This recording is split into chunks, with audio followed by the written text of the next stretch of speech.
Suck mes bleus. Oui, très bien, bon. Bonjour. What's going on YouTube? Hope you're all good. Back for another deadlift session. Today we have some volume, which I'm not looking forward to, as I am quite banged up from Monday's squat session. It was a very successful session though. I took 230 for 5 on the safety squat bar for a PB, 10 kilo PB. So very happy with that. But smashed my accessories afterwards. Legs have been sore pretty much ever since. They're not as bad today as they was yesterday. Yesterday I was like, I'm not sure if I can even, if it's even smart for me to do today. Today I'm very confident that I'm going to be able to train. It's going to be absolutely fine. But I am just ever so slightly sore, like 10% sore, which that's fine. So yeah, hopefully today goes well and the fatigue isn't too much, but this is also, again, comes back to something I talk a lot about on my Instagram stories if you follow me, talking about keeping an open mind. Like, I have an idea of the rep range I'd like to get in with 230 today, but you know, if it's not there, it's not there. I just focus on making sure I'm doing good work. So 230 this phase, and then it trajects onto 240 phase 2, and then 250 for reps in phase 3. Now that I am looking forward to. And again, I've got some numbers around there that will be bloody lovely to hit. So yeah, without further ado, I'm gonna shut up, consolidate my focus, stick my headphones on, and just crack on. Consolidate? Yeah. Gather. Talk about.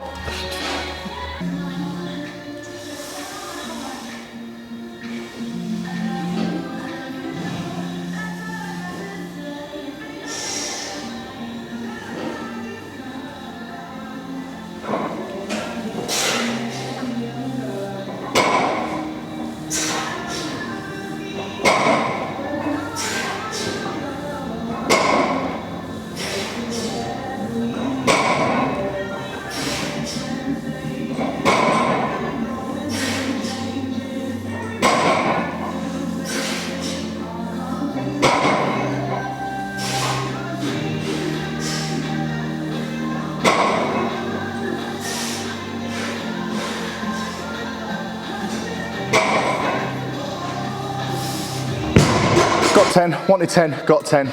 I knew that 10 was going to be a decent achievement today, given how much I feel like I'm flagging off the back of squats on Monday. But I was going to be comfortable with anywhere between 6 to 8, to be fair. And internally felt kind of gross. Externally moved really well. So that's positive. So that just sort of bodes well going into, I say this a lot, don't I, on this fucking YouTube, bodes well. I need to get some new lingo. I'll have a look for a thesaurus tonight and find something interesting to say instead. But yeah, no, 230 for 10. It's not a PB, but I think 11 is my PB. So to be 1 rep shy, to be fair, there was definitely a couple more in there. But if I'm feeling this fatigue now, and I'm not really gonna feel the help from assistance for a few weeks, because we're still off cycle now. We'll come back on cycle next week, but I won't be up to the point where you can feel it for like a 3-week period after then. So it's not really 4 weeks time. I'll start to feel like I'm back on assistance, and that will help with recovery. But that recovery has significantly slowed now, just coming onto a much lower dose. So with that into account as well, which again, joys of the internet, sounds like excuses when it's not. I don't need to dig that hole any deeper today. I could have took that for, you know, 12 or 13 or something like that. No doubt there's some people on here that train bodybuilding style, but like, well, why didn't you then? Because that would have probably ruined my squat session on Monday as well. People talk a lot about, in terms of training volume, you do as much as you can recover from. And if you can't recover from the current training volume, you're doing too much or you're recovering like shit.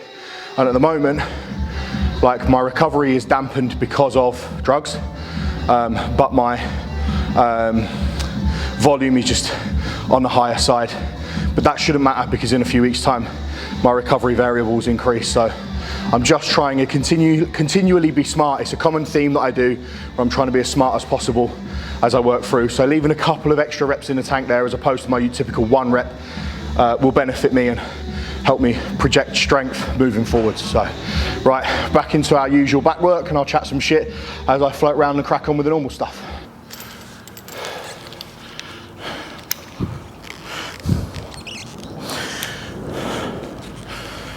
Okay, tunes have gone off. I'm on it, don't worry people, I'm on it.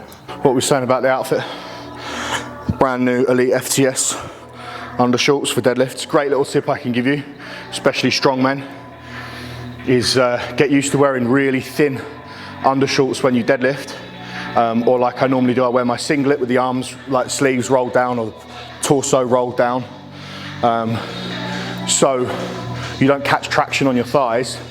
Or, in the case of a lot of strong men, when you wear your thicker neoprenes, or if you've got shorts on and you've not donned the power nappy, as in rolling it up, what will happen is as the barbell hits the shorts, it will bunch up and roll up and slows the bar down. The best example of that I've seen is take a look at, in fact we'll insert it, Trey Mitchell's 470 kilo raw deadlift at the Deadlift Champs last year. Absolutely nails it, and he is a hitching king, but if he'd been wearing neoprenes, that lift would have been a little bit easier. I think it's his right leg, his shorts are just bunching up like crazy. And if you don't think it makes a difference, just do it with an empty bar. Let an empty bar catch hold of your shorts and then pull into them and feel how difficult it gets, all that extra pressure to try and lock out. It means you can't get your hips through, and it makes your arms longer, which causes that forward knee flexion, that hitch motion, and it just ruins your lift entirely. You look at Eddie Hall's 500, the moment he had to like flick and hitch was the moment that it touched his neoprene shorts. It wasn't because the bar slowed down, it's because it buffered on his shorts. It's a really, really easy thing that no one seems to be talking about that's so blatantly, obviously wrong and causing you issue. You want that bar to slide. Powerlifters know this, that's why we have talcum powder all over our legs. And obviously the singlet will let that slide because it's just thin neoprene. When it catches that, it just slips up and locks out. So great little tip for you if you are struggling with your lockouts on your deadlift and wear shorts or neoprenes.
So, a couple of little updates. As you can tell from my midsection, body weight's going on quite nicely. I say we, it's just me in it. That's social media habit is talking in fucking third person all the time. Is it third person? We? You fucking didn't listen to school either, did you? Is that second person then, we? Someone will know that listened. We didn't listen in school, did we? So, body weight, 298 pounds and a bit this week, 135.5 kilos. Which is a little bit mad, to be honest, because I've never started a cycle at 300 pounds. I've only ever been 300 pounds once, which was just before, literally a week or two before Lincolnshire's Strongest. And obviously then I was on peak drugs and peak food. So, to be starting prep at 300 pounds is a little bit mad. Body weight's just going to continue to climb from there, I think. And I feel all right, man. Obviously I'm banged up this week, as I mentioned, but like day to day feel okay. Sleep's pretty decent as well, and seems to be continually improving. This lingering cough, long COVID maybe, call it what you want really,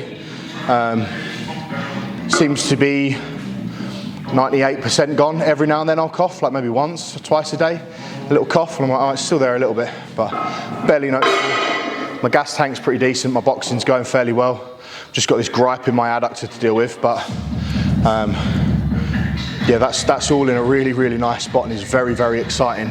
The only thing I've got to be careful of is I'd like to stay under 140 kilos for the powerlifting competition in May, because that'll be the category that I'm in. And then I don't really want to be in opens for that, but I'm more than happy to be over 140 for Derbyshire's in August. So yeah, we're going to take things a little bit more steady. So it was like basically there's two options me and Josh could have taken for this prep, and either way it's not ideal, to be honest with you, in terms of the amount of time we spend on cycle. We could either start off with relatively high drugs now and push into May, and then take a very, very short, almost pointless break, and then go straight back onto drugs and then push things on further for August. Not really ideal. The break's kind of pointless. So what we're going to do instead is start off really, really low and titrate the drugs up all the way through that full period of time. So, excuse me, it does technically mean that I'm on cycle for like 25 weeks, which is something I never thought I'd do after bodybuilding, because that's sort of kind of typical. Like a 16 to 24 week cycle is kind of normal in bodybuilding. Not necessary in strength sports. But the way in which we're doing it is totally different. So, you know, I won't be on peak drugs for May until like probably 2 weeks out. And then even then, chances are Josh will just taper it off slightly and then build back through again. So like waves, if you like, as opposed to just starting high, staying high, little break, and then back to high. This will like wave up and then taper off and then wave up again. So it's the only way we can do it where it's safer and more sensible, so that's what we'll do. And Josh has got the handle on that anyway.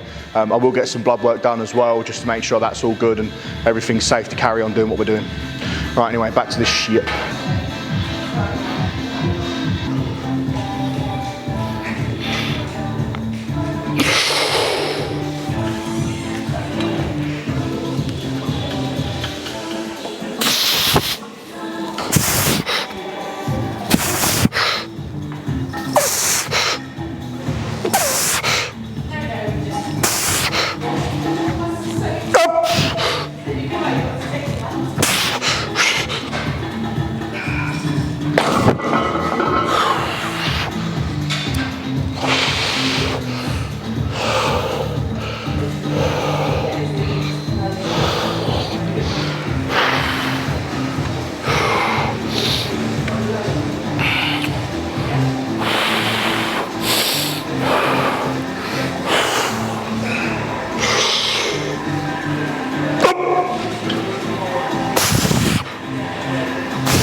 Still on there.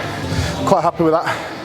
I've held between 6 and 8 reps on there all the way through the cruise, which is grand.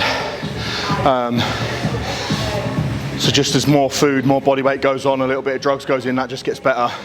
It does feel very heavy in the hand now, like heavier than it did right at the back end of the cycle, or just after, right at the start of the cruise. I think I took that for 8.5 reps. So it wasn't going to be long until that progressed up to 6 plates and a 5. But that'll come.